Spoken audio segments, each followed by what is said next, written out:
But I was a former Muslim, so if there's no Muslim to answer this.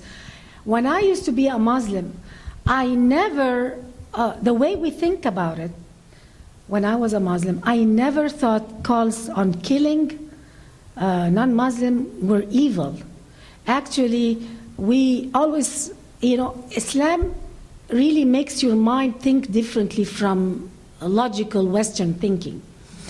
We can incorporate two opposite ideas at the same time and feel perfectly comfortable with it. For instance, we used to learn that Islam is a religion of peace. And at the same time, we didn't feel any conflict when we would say, but go kill the Jews.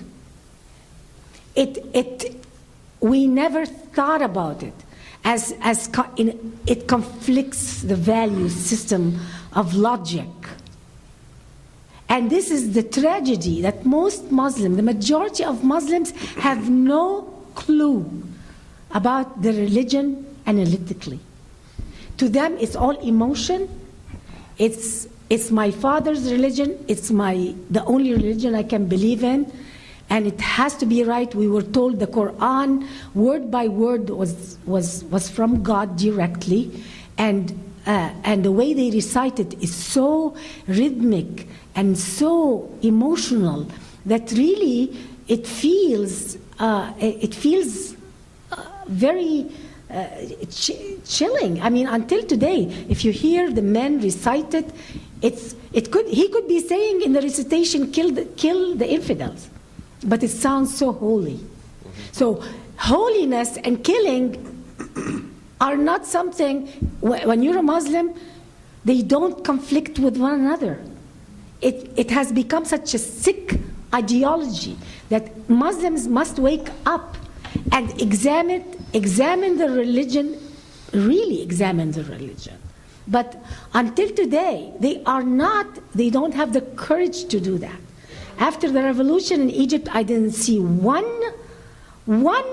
person in Tahrir Square carrying a sign that says separation of mosque and state, even though that they know very well that if they apply Sharia, they will never have a democracy.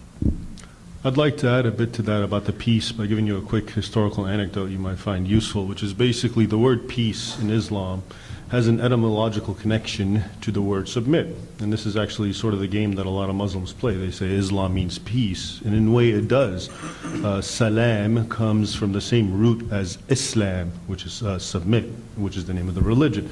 And it's a kind of a historical thing that Muhammad, according to Islamic tradition, used to send letters to the early Christian kings, for instance, in Egypt and in Constantinople. Islam, Teslam. And he would say, Aslam, Teslam. And basically what that means is submit, have peace.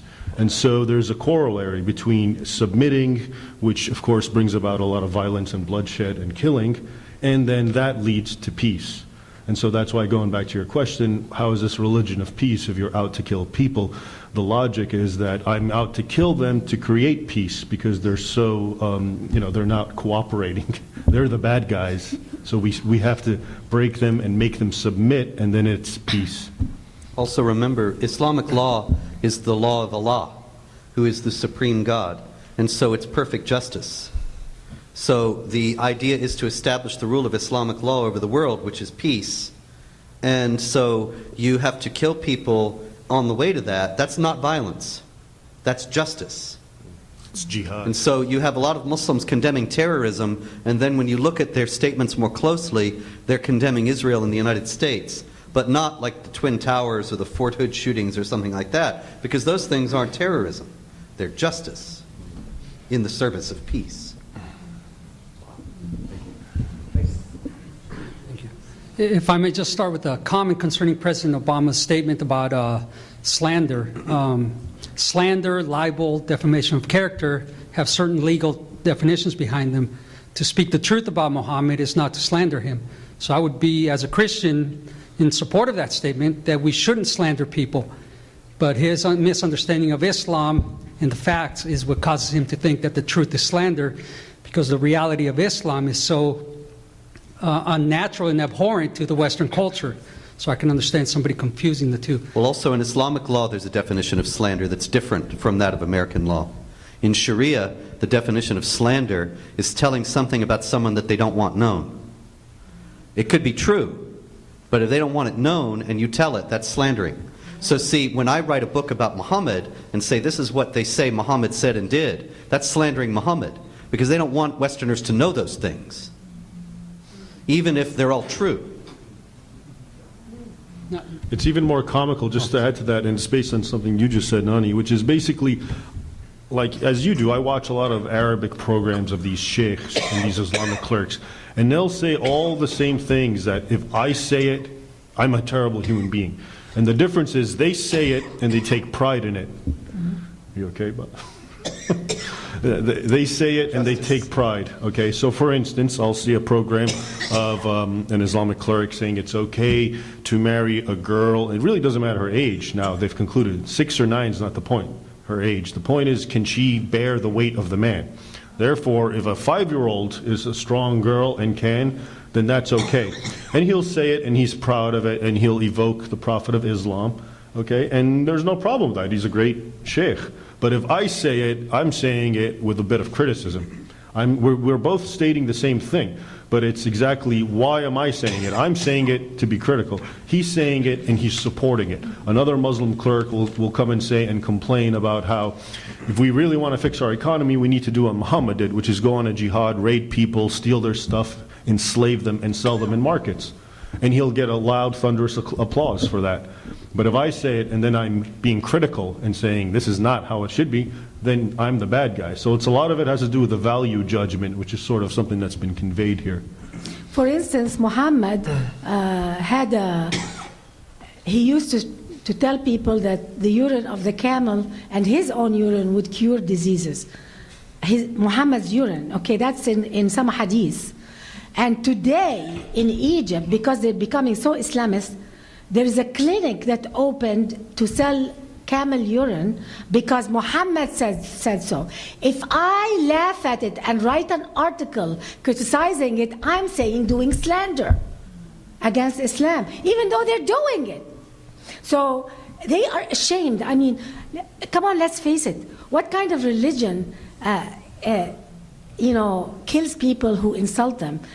They must really don't have enough confidence in themselves. Islam is a religion that has the least confidence in itself, and that's why any little criticism rocks them. I mean, it goes crazy, because they cannot answer you logically.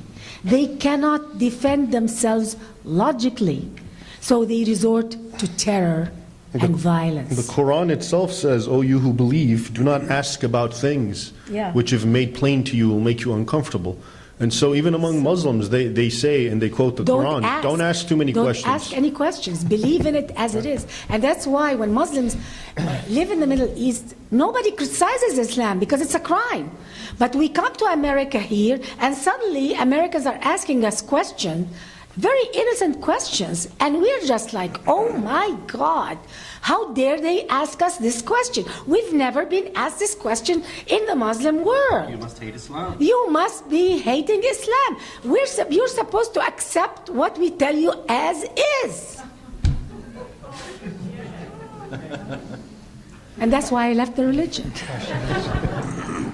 Now, to follow that with the question, for the layperson, seeing that there are so many sects within Islam themselves and different divisions, how would you approach Muslims concerning the primary source materials, and how would you reference them so that they carry some weight? Most of them don't know the religion. That's something I want to just alert you to. You're saying about different sects. Most Muslims are Muslims, hardly ever read the Quran with understanding. Different sects are just following each other. They hate each other just because they were told to hate each other. And really, you don't have to go too analytical, because if you know something, most probably a Muslim person doesn't know it. One historical thing, a lot of Muslims, what do they want? They want a caliphate, right? And they always talk about the golden age of the caliphate and how wonderful Islam was and the world was, and it was at peace. And the other day I was looking at the Umayyad and the Abbasid caliphates, and amazingly, the vast majority of the caliphs were all assassinated. And usually when you have assassinations going on, that's an indication of turmoil and chaos. So even the golden age, quote unquote, that is their paradigm that they wish to instill and to bring about, is itself full of bloodshed. Most people who have a mythical golden age, at least it's so, it's utopic, and however hard it is to actually realize it. But even their golden age is full of bloodshed and killing and destruction. And one final hadith, Muhammad himself said, in the end times there will be, I forget the number, something like 99 Islamic sects. And 72 Islamic 72. And 71 will go to hell because only one's right. So you don't know every which sect one. thinks the other one is an infidel that should go to hell. Since we are short of time, I would appreciate it if you avoid making statements and just ask short questions. Thank you. I have a two-part question. If President Obama says the slandering using the Muhammad's name, why we cannot say slandering when putting the cross in a urine and call it art? Also defaming Mary or Jesus. It's a flagrant inconsistency. Because the that's Christians don't go and riot and kill and burn. Yeah. We're cowards. We're basically cowards. That's why we give too much respect No, but if Christians did riot and burn, Obama would have no problem slapping Saying them the down. same. No, Yeah. he would put them in jail, and he would. And how dare you? This is unacceptable. This is reserved for Muslims because Muslims, we kind of They have kind to of treat get the them pass. nicely because they're so violent. That's the logical. But Christians know better. So if you're violent, you go to jail. Yeah, oh yeah. We won't tolerate that. Okay, second part. If I say Jesus Christ is the only way to God, not Muhammad, is it a slandering or is it a hate crime? Don't In say it in Pakistan, front of yeah. a Muslim. You go to jail in Pakistan for saying that. It could be lynched by a mob. This is how they victimize Christians in Talk about Pakistan. here, that. Well, it's getting to be that way here. This is the thing, that we're talking about free speech tonight, and if we want to look at what that would look like, we can look at the Section 295C of the laws of Pakistan and see how it's applied in Pakistani society. And I'm sure you're well aware that Christians are routinely victimized by the blasphemy laws in Pakistan, and that's exactly the law that they want to bring to the United States. And it's exactly the case where a Muslim who wants the land that a Christian owns, or his car, or something that he's got, he goes and he says, "Do you believe Muhammad is a prophet?" And the Christian says, "I don't believe Muhammad is a prophet." He accuses him of blasphemy. The guy's arrested. If he's acquitted, then a mob kills him, and the Muslim can take whatever it is of his property that he wants. This is the blasphemy laws in action. And so that's what's coming. Don't be Watch a Christian in a Muslim world and own a diamond store or a jewelry store, because you can be accused of blasphemy, shot and robbed. Thank you.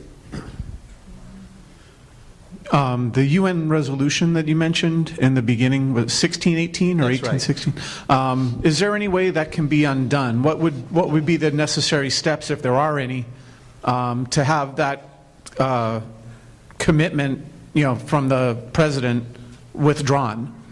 Well, I guess the president could just withdraw it. I mean, we're not technically bound at this point. This is the showdown I was mentioning that has to come. Whether we are going to hold ourselves bound to international laws that contradict the Constitution, or whether and that have been agreed to by the United States government and thus constitute treaties, or whether the United States Constitution will trump them. And that has not yet been decided. But right now it would seem clear that if we had a president who affirmed the freedom of speech and said that there would be no law that would infringe upon the freedom of speech, then that would be enough to do it. The problem is we don't have a president like that. We're not going to have one for at least 4 years, and he could do a great deal of damage in the meantime. What policies would you like to see the Obama administration implement to improve freedom of speech here, or even foreign policy to bring more stabilization to the Middle East? Mass resignations.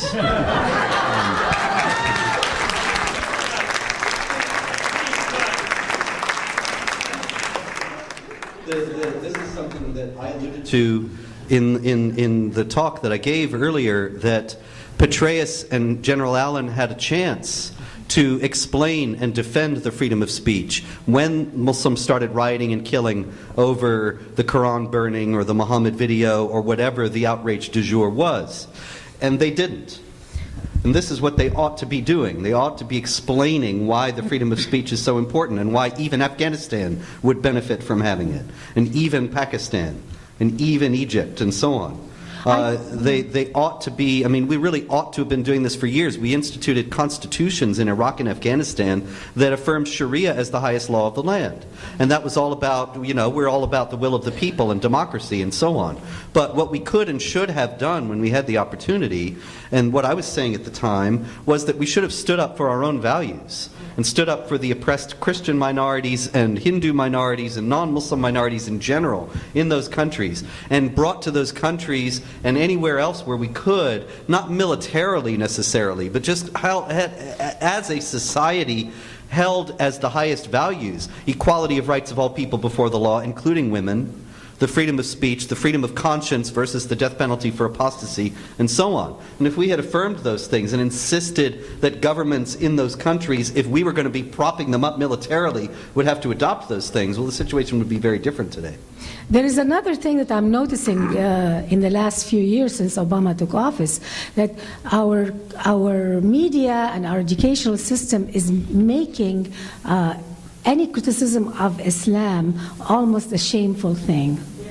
And we're feeling it. We are bringing up a whole generation of children in America who are absorbing and being shamed if they criticize the ideology of Islam. And that's something very new to America. Intellectually paralyzed. And that's very scary, because before the laws in America could change, like what the UN is doing, trying to influence us, we're bringing up a whole generation of Americans that in 20 years they could accept a law that makes blasphemy of Islam something, because they're brought up on the idea that it is such a shame, that it's so bad.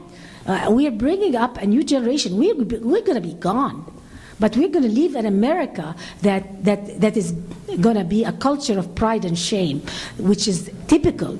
The Arab culture is a culture of pride and shame.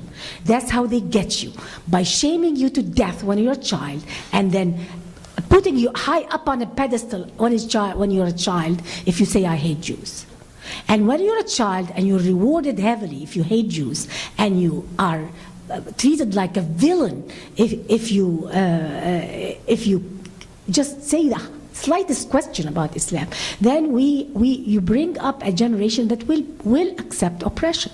We're very close to this. People don't realize how close we are. We're very close, because the Muhammad movie. We are not going to be alive. The Muhammad movie, actually, there were calls in the Los Angeles Times and in the New York Daily News and in other major newspapers, calls for restrictions on the freedom of speech to make it impossible for such a movie to be made. Yeah.